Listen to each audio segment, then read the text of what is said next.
fjernsyn. På andenpladsen over livets store mysterier har vi fjernsyn.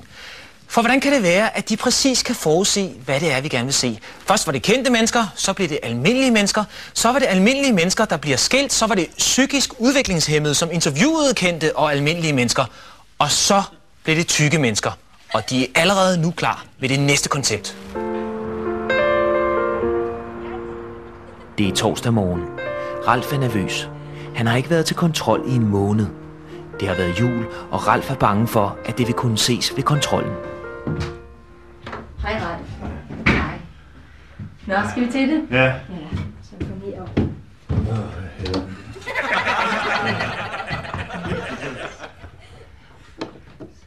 Altså, jeg regner jo ikke med noget. Så bliver man ikke skuffet. Men altså, det skulle ikke undre mig, at det er bare det samme. Ja, sådan.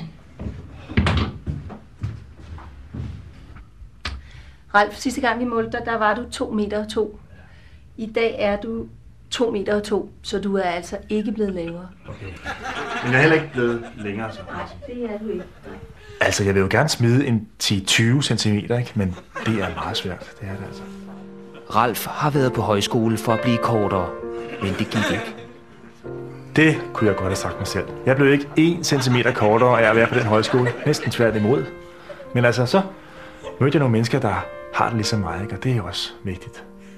I dag går Ralf og vennen Jan i stedet på lille skole, og det har hjulpet. Er der nogen, der kan svare mig på det? Ja, Ralf? Storebælt. Nej, det er ikke rigtigt. Hvad siger du, Niller? Lillebælt? Ja, det er rigtigt. Ja, og vi hopper så. Værsgo, hop! En af øvelserne på lilleskolen er at hoppe på stedet en time. Tom ned på hælen, ikke? Ja, tom ned på hælen, ikke godt? Ja, altså, de siger, at det skulle presse rygsøjlen lidt sammen, ikke? Jeg ved ikke, om det virker for mig, men altså... Niller, han var 2,20 meter, da de startede, siger de. Det kan jo være. Parat! Til start! Se nu! Godt, det er godt, ja. Flot, Niller! Ja, det er svært, det forstår jeg godt, ja. Prøv at se, ja. Sådan der, det er godt. Det er godt, Ralf! Godt! Lige lidt mere. Sig mere. 1, 2, 3. Lilleskolen arrangerer ture ud i den virkelige verden, hvor eleverne langsomt vender sig til et liv med normal højde. Altså, jeg håber sgu, det lykkes den her gang. Altså, mit første mål, det er at smide 10 cm bare. Så kan jeg passe min mors brudekjole. Det vil jeg. Men mit motto er, jeg er direktør i mit eget firma.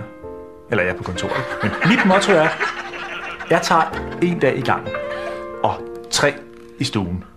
Se med i næste uge i Livet er højt, hvor Ralf falder i og kommer til at købe nogle sko, der er lidt for høje.